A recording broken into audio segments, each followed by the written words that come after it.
When I say the words national security, what comes to mind? A tank? A fighter jet? Big artillery gun going off?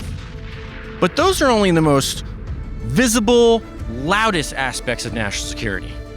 Quite frankly, when people in the national security community do their job well, you actually don't hear about it. That's Nadya Bliss.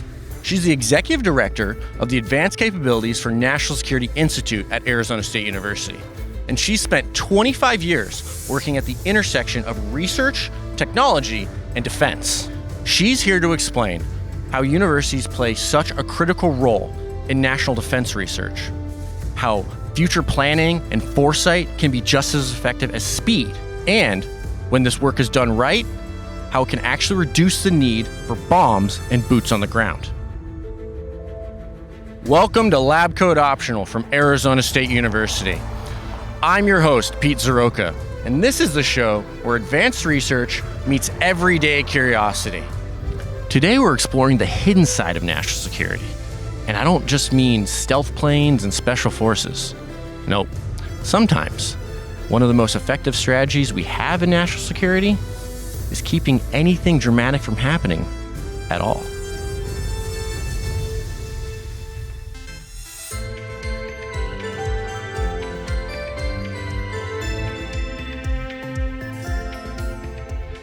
Nadya, welcome to the show. Thank you so much for being here. I'm really excited to talk to you today. Thanks for having me. I'm really excited to be here. You're our number one fan, I've been told. I am pretty certain I am the number one fan. At least at ASU, because, yeah, I No. that. If I'm not a number one fan overall, please tell me who it is. I'll find them. It's our social media manager's mom. Oh, okay. Yeah, she's really nice. I really don't want to fight her. No. Yeah. So today we're talking about national security. When most people hear that phrase, what do you think they picture, and what is really missing from that image? I imagine that people think about armed conflict when they hear national security, and historically things like World War I and World War II. But I would actually say that's like a teeny tiny tip of the iceberg. And quite frankly, when people in the national security community do their job well, you actually don't hear about it. And I think one of the biggest things that people don't quite connect to national security is the amount of foundational research that was done in support of national security that ended up leading to transformations in our day-to-day lives. What is something that absolutely affects national security that people would never guess is part of it then? You mentioned you're a computer scientist, so yes. I assume there's a degree of that here. But what are some other lesser-known aspects of the national security landscape? Yeah, so, think about basically everything that's part of, sort of central to our discourse today. So things like artificial intelligence, social media, online existence, etc. And all of that traces back to, at the time, it was Advanced Research Projects Agency. So the internet was developed for national security purposes. And there are other things like GPS. I don't know how to go anywhere without GPS. Yeah. GPS was also developed with a sort of national security mission in mind. And there's tons of those other innovations, whether it's, stealth or the precursor to Siri, which I think people use a lot. All of that kind of comes back with its roots to the national security research community. There is a public image of the American military being super duper good at fighting and stuff. And it's our armed forces are a formidable force. Absolutely, right? And that's really important. But it is not necessarily the quality of our weapons that makes the United States military so good. In my opinion, it is the best logistics network operation in the history of the world, and that's why they're so good, is because they can project force into a region within 24 hours by moving an aircraft carrier, which has a small army on it. There is that, but there's also, the other dimension of that is, again, I'm a little biased because this is my jam, right? But we're exceptional at developing advanced capabilities. I mean, like no other place. And this is not by accident, right? In the late 1950s, the U.S. was completely shocked by the fact that the former Soviet Union launched Sputnik. And after that, they said, we will never be surprised. And that ability to anticipate technological surprise is something that makes our national security community, our military, our intelligence community like no other. Do you think we're overly reliant on advanced capabilities? And let me contextualize that question a little bit. We have, $1 million airframes and $35,000 fighter pilot helmets and all of these things like that. But we also can't make a warship anymore. And when I say we can't do that, I mean, are you familiar with the Constellation project? Which? The Navy was like, we're going to build a new warship. Okay. And started in 2020. Yeah. Delays and redesigns and all these things later. Yes. They canceled it last year. Yes. $3.5 billion spent, no ships. Yeah. And it was because our supply chain and our shipbuilders could not keep up with the changing demands. Yes. So while we have cool stuff, we can't make it. So that's a national security concern, right? And absolutely. So does that make sense? Do you see what I'm hinting at? Yeah. So I guess let me kind of break it down. What I think there are kind of two major things that you're zooming in on. Mm-hmm. One is we do need some degree of being able to integrate the new technology into operations faster, without a doubt. And that's why there's so much discussion about like acquisition reform and technology transition. That happens without a doubt. And the other thing is that, and again, maybe this is a little bit predictable coming out of someone's with my background mouth, but I actually think we have gotten a little lazy with, understanding what we need to do, right? We've been ahead for so long. Okay. In our capability development. Exactly. Okay. And the problem is that you need to constantly, to anticipate that technological surprise, to make sure you can respond to rising China or conflict in South America or whatever's happening in Europe. You have to constantly be thinking ahead, not just 1 year, but 3 years and 5 years and 10 years. And I think that's where I get a little nervous because I think that investment in advanced capabilities and development and future thinking is absolutely necessary to sustain our competitiveness. And I think that's where, if I were to pick where I'm nervous right now, I'm a little nervous because there's a little bit of a shifting of that balance. Because when Sputnik happened, it was never again we're going to allow this to happen.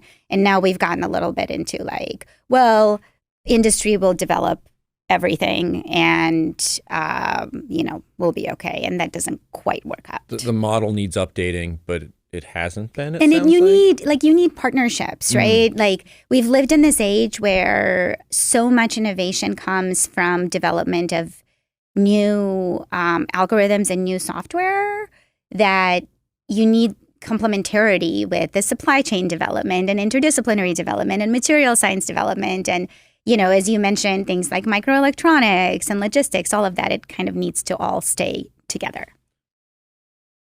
So you talked about looking ahead, foresight, right? Yes. I think that speaks to the fact that what falls under national security changes over time, right? So if you could... Can I actually jump in there for a second? Please. Yeah. So that's a really, really interesting point. I was just having this conversation with someone else yesterday, but I tend to have this conversation probably once a week. There is framing that changes, and often there are geopolitical conditions that are changing, but from a kind of either you say R&D, research and development, or R&E, research and engineering perspective, there's some core themes that, quite frankly, have been, at the center of innovation. And you make development in those core themes, but those core themes are things like artificial intelligence, advanced communication systems, low power energy systems, biotechnology. So there are things that change and there's things that stay the same. And I know this is like infuriating because everything should either change or stay the same. But there's a lot of consistency, which ties to my theme of like putting your nose to the grindstone and making sure you're developing capabilities and not just looking for the quickest win is incredibly important in this community. Okay, soapbox over. Oh, no, that's interesting to hear. Well, simply because I figured, I mean, you took the legs out from under me because I was thinking, no, it's fine. I was just thinking the landscape must change so rapidly and you must have to adapt so rapidly. But you're telling me the inverse is that there are some core areas that we always need to focus on. Yeah, it's really interesting being a computer scientist, particularly right now. And as I've said, I've been doing this for a long time.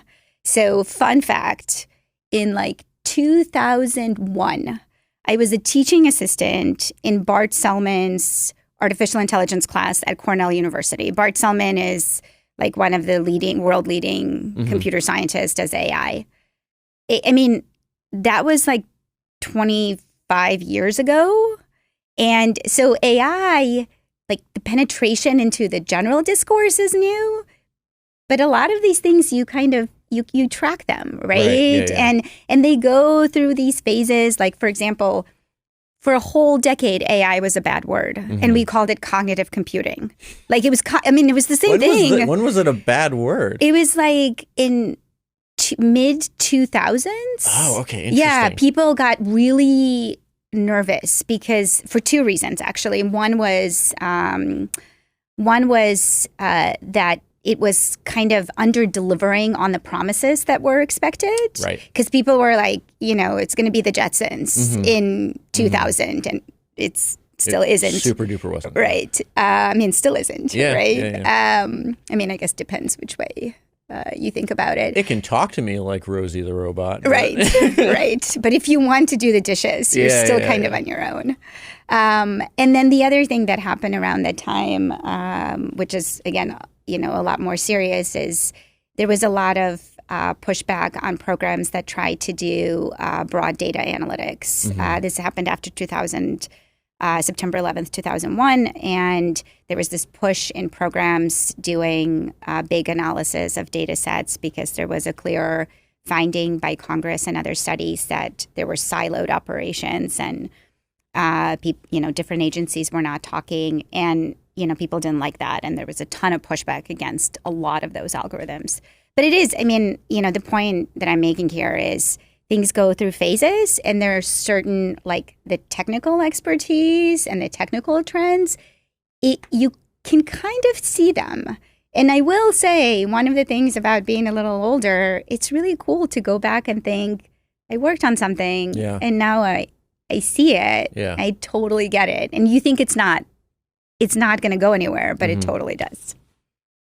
I completely went away from your question. Oh, no, it's You fine. wanted to talk about how everything's different. Everything's different. Everything's different and everything's the same. Yes. And that's okay. Yeah. But I wanted to ask you about infrastructure. We spoke briefly about manufacturing earlier and the acquisition process, things like that. But infrastructure, our water, our power, those are national security concerns. Can you tell me a little bit about why those are and like what your work does to mitigate threats towards them? Yeah, absolutely. So here's how I tend to think about it a little bit. I love this notion of like a security mindset.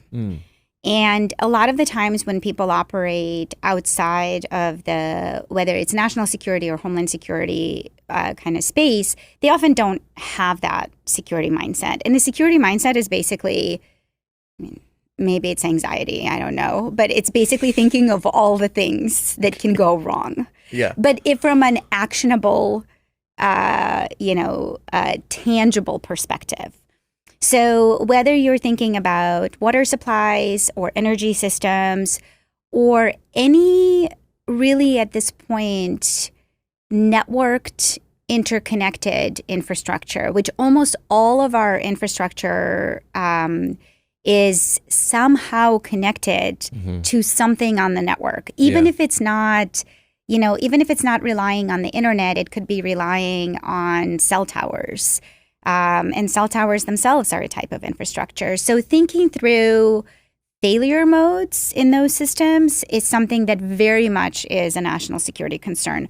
Furthermore, it's very important that people think through various attack modes and scenarios. And there's organizations that think through this, whether, it's organizations that I've mentioned like DARPA or which is Defense Advanced Research Projects Agency that operates under the Pentagon, does a lot of forward-looking technology development, or research labs in the Army, Navy, Air Force, just kind of thinking through scenarios about how those systems and infrastructures can be exploited. But sometimes, again, people joke about it, but sometimes it's just like the squirrels. Like the squirrels can take a lot of systems down. So then what you need to do is design for resiliency. So if you're constantly thinking about what can go wrong, which I wouldn't recommend in general, but no amount of anxiety has ever prevented a disaster. Right. But well, again, I said like actionable. Right. Right. Yes. And then with a plan. So these are potential things that could go wrong. How do we mitigate this? And how do we design systems where those vulnerabilities are no longer there? I want to touch on the squirrels thing really quickly and make it absolutely clear. You're talking about a squirrel like jumping on a transformer or something and taking out, like causing a blackout. Yeah, there was actually, I don't remember, it was a number of years back, but basically like it was like this big cyber meme that like squirrels are the worst for cybersecurity because they just take down like transformers or wires or other different systems. Like a lot of stuff that happens that is potentially could be dangerous. I shouldn't say a lot. Okay, so this is where like being a mathy computer scientist gets you because you don't want to make generalizations. Right. And I'm not going to quantify the specific probability, but there's a significant amount of vulnerabilities that we have that are basically just like randomness or not malicious actors. And we need to be, if we're in the national security community, we need to be thinking about both. So I'm sorry, I'm really not helping you with anxiety. No. I think the crux of that is we need to worry about things that we can't predict because you can't always ascribe malice to what can be explained by a squirrel. Exactly. Okay. I love that. So, are we sure the squirrels aren't foreign agents? They could be. Like, are squirrels even real? Ooh, okay, I don't even know. Well, it's not that kind of squirrels not that kind of podcast. Are real. Yes. Yeah. So, okay, you mentioned a second ago about Army research labs, Air Force, etc. We're at a university, and I think some people might wonder how universities fit into the national security picture alongside defense contractors and military labs and stuff like that. Can you explain how we fit into that? Yeah, so there's a number of different ways, and there are ways that people think about that are, I would say, obvious. So obviously, programs like military ROTC and educational programs, supporting for military and veteran families. Those are one ways, sort of, I think, in terms of supporting the population and educational side. But the other thing, again, universities play a vital part in developing the most advanced capabilities for the U.S. military, U.S. intelligence community, and just generally making sure that the nation is more secure. And I've went through some of these examples. So things like the internet and GPS and stealth and Siri, vaccines, prosthetics. Also, another really good example that has a ton of anchoring in the military and support for the veterans or the injured warfighter, and obviously applies in the civilian space, aviation. And quite frankly, research, we often think of it as, technology, but it's not just technology. It's also understanding the political climate, the geopolitics. And I'm not, I am a technologist, so don't want to get too far out of my depth here, but absolutely research in languages and in narrative complexity and, even things like anthropology contributes to that community.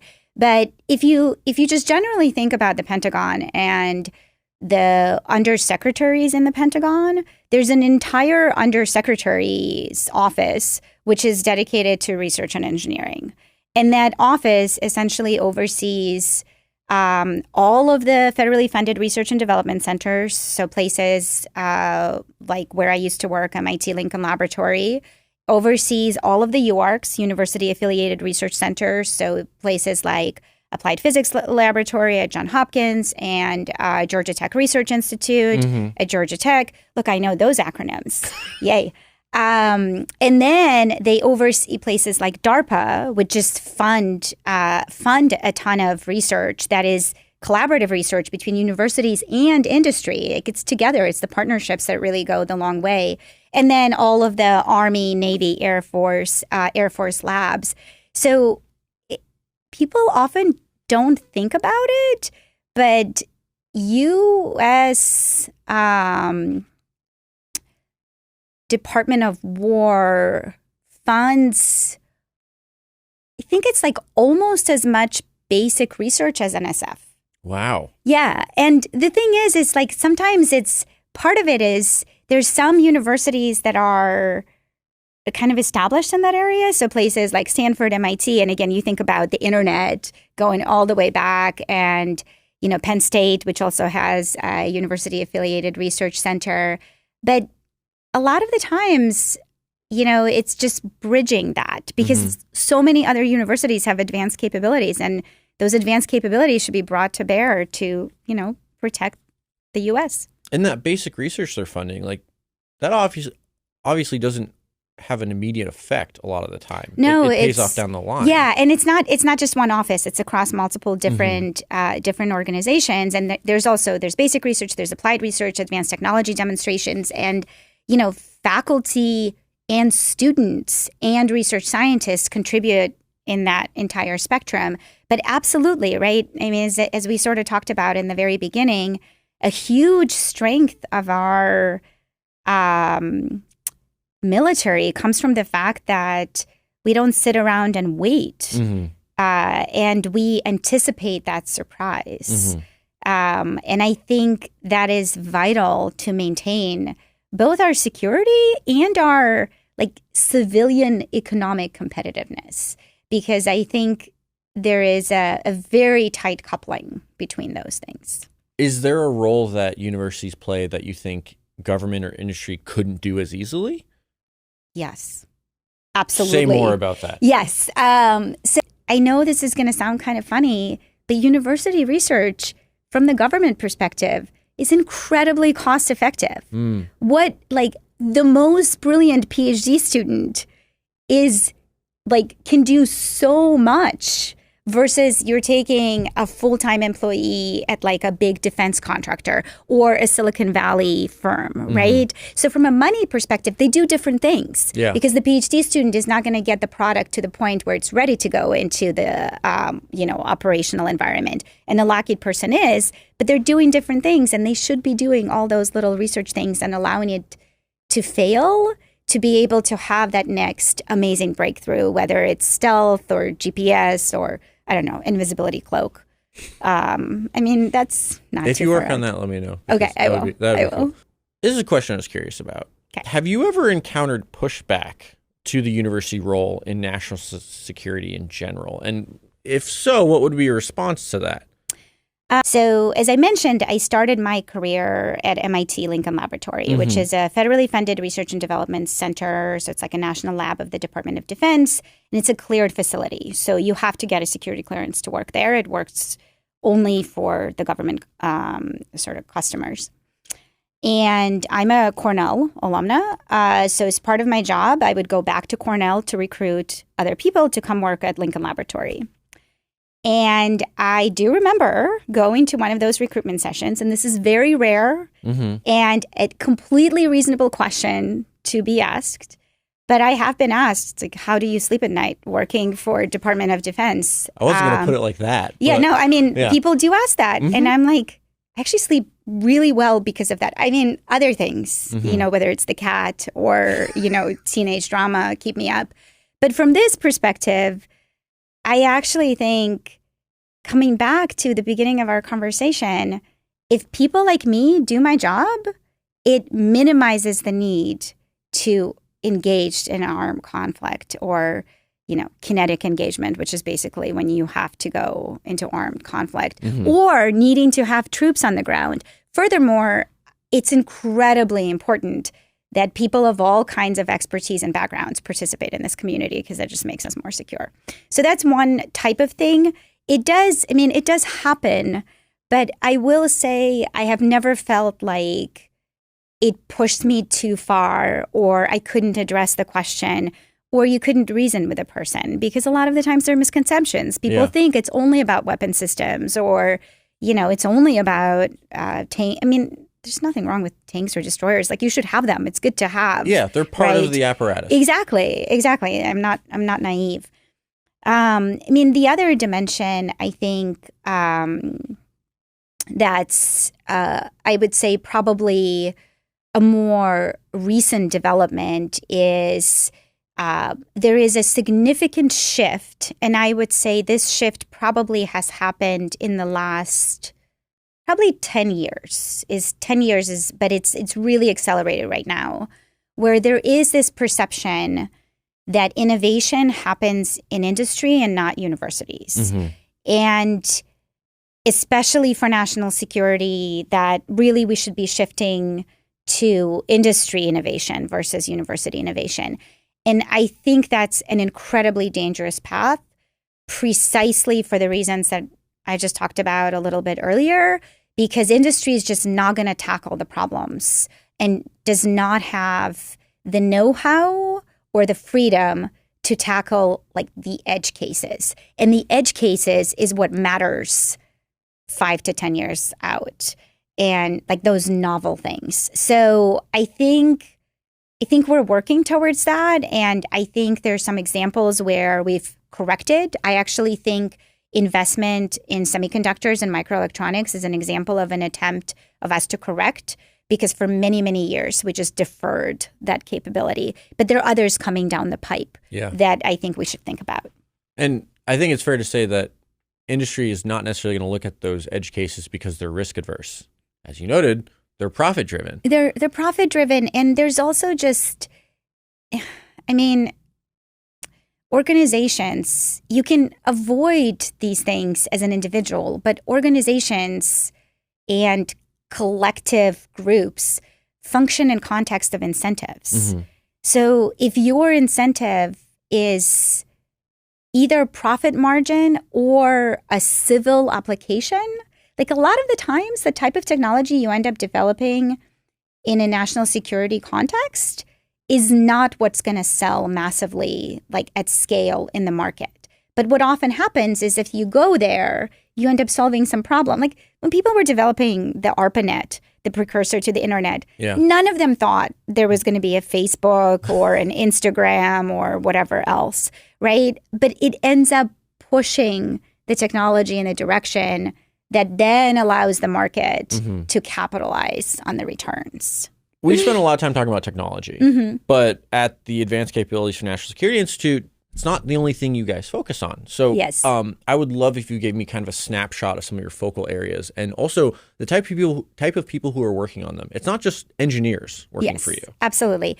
So I think actually this is one of those things where it's really just important to highlight, and not because we're here at ASU, but I think ASU is particularly uniquely positioned as an interdisciplinary research powerhouse to address the most complex problems in national security.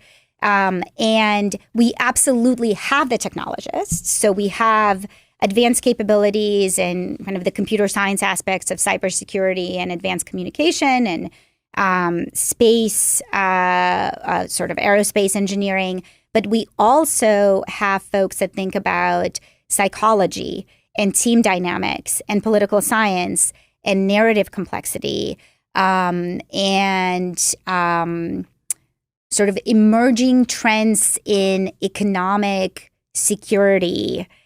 So all of those capabilities, I think, are incredibly important. I actually think precisely because AI is everywhere, the understanding how that affects operations, so how people team with artificial intelligence, is something that is absolutely necessary to make sure we think about moving forward and how it's going to transform whether our warfighting capabilities or our society as a whole.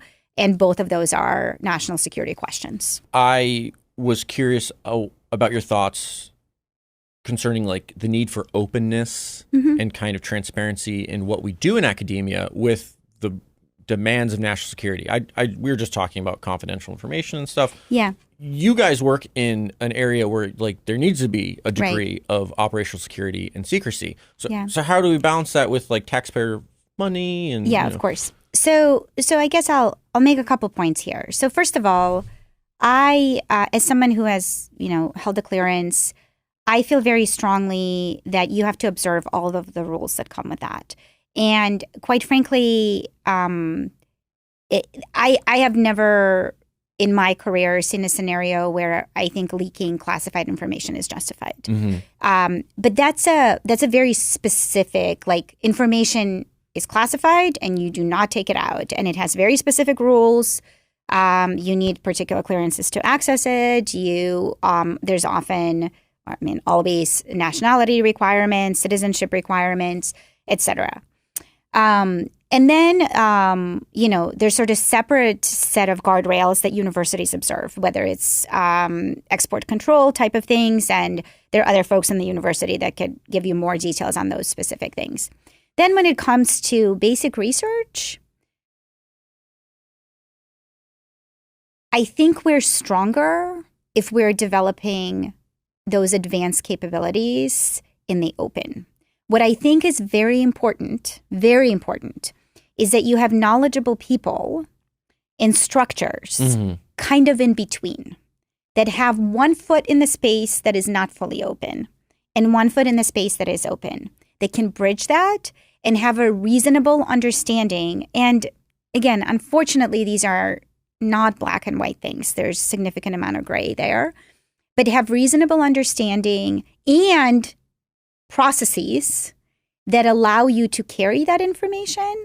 But locking down all of the national security research, I don't think that serves our national security community. And I think there are ways to balance it. And again, quite frankly, the basic research, that part that I said is almost as large as NSF, it's such a tiny portion of defense, the entire defense research portfolio. Yeah. So you can do the basic stuff in the open, and then at applied and advanced capability sort of demonstration, you can take it into more closed spaces with those restrictions. I think it's something that could be done, just requires expertise and structures to do that. I actually think I'll be stronger than that. I think it's vital to be able to do some of this work in the open. The other thing, I actually think, I think that the Pentagon is served when a new faculty member who has never considered working on like a DARPA project or, an Army research or Air Force research project actually works on one of those projects. Like bringing those people into that community brings new expertise into like our warfighter toolbox, which you want to be as broad as possible. Is it a challenge bringing new people into this space? Like, do you often encounter the people who are like, how do you sleep at night? And I can live with myself and da-da-da-da-da. So, or is it just they don't think their work is applicable? They often don't quite understand how the work is applicable. And that's literally like my job to be like, this is how your work is applicable. And this is why actually your work is needed to solve this problem. The other thing is, and again, I'm going to simplify here, like really simplify. I like that. But okay. So say you're working on an NSF project, like a traditional NSF project, not a giant institute, but a traditional NSF project. Typically, the way that works, you get the funding, it's a grant, and then you just work on the project, and you can produce results that are potentially transformative long-term down the line, but there isn't like detailed project management along the way. Yeah. Now, say you got a DARPA project. You have milestones and deliverables and investigator meetings and technical interchanges, and the DARPA program manager, so someone inside DARPA, could come to you and say, I wanted you to develop a low power computer architecture, but actually I need you now to develop an algorithm instead of a computer architecture. So I need you to like change your team and change. I mean, that's a pretty big difference. Yeah. But sometimes it changes. So people think it's like more labor intensive to work. What I have found is people often then get really excited about the fact that they see their technology have impact. It's very advanced. It's like science fiction level advanced. Yeah. That's at least how it is for DARPA. But then it has impact at least noticeably faster than traditional basic research, not because it's better, but because it's explicitly mission driven. It's responding to It's actual responding, needs. yeah. It's responding to somebody saying, what, I have a problem and I need to get my, whatever generative model on my tank. And I need you to do it like now. Yesterday. A few times you've mentioned the need for foresight and seeing things coming ahead of time. So what is a national security challenge that is maybe coming down the road that you don't think is getting enough attention yet? So we've sort of stayed in this AI theme. Sure. I think this is a good theme, or at least a broadly relevant theme. I think we're heading towards a cliff there. Because we are incorporating AI, generative models, so whether it's ChatGPT or Gemini or whichever Claude, whatever model you prefer, into a lot of things. So whether you're like in a educational setting or a healthcare setting, or I don't know, making an appointment with your salon, like there'll often be an AI assistant. So all of those require like chips. Yeah. A lot of compute. Yeah. We have already talked about the fact that we had a semiconductor supply chain issue, but it's actually worse than that because we need these particular type of rare earth metals, like critical minerals. I'm sure I've had other folks talk about that probably here. And the problem is we don't control majority of those minerals. So like we're needing more and more compute, but we don't have the materials to build that compute out. So you know who has a lot of control of those critical minerals? China. And correspondingly, China is actually investing a ton in their R&D, sort of corresponding to that. So I think, again, like, is it fundamentally bad? I mean, no, but it is. And what that means is we need to kind of think about if we want to continue sort of leading in the AI revolution, we need to think about how do we turn the entire system like upside down? How do we do low power computation? How do we do low power queries? How do we have small models that address particular expertise instead of general models, right? Like there's a lot of questions there where we have to, like, we're hitting a physical limit. Like we only have access to about 20 to 30% of critical minerals on Earth. So yes, we can sign all the agreements with Australia we want, but that still only gets us to that 30%. Yeah. We have this big power that operates very differently that has access to a lot more than that. So that means we shouldn't try to compete in the area where we can't win. We should identify a direction where we potentially can, which means lots of innovation, lots of investment in research there. Industry won't go there. I mean, quite frankly, right now, industry is going into just applying, like applied AI. So that kind of dependence on a, so like a large power is never good for national security. When you say applied AI, are you talking about they're focused on commercializing it right Yeah, now? like basically taking these models and being like, how do we use them in more ways, which does not change that equation of necessary computation. If anything, it like needs more of it. Yeah. Okay.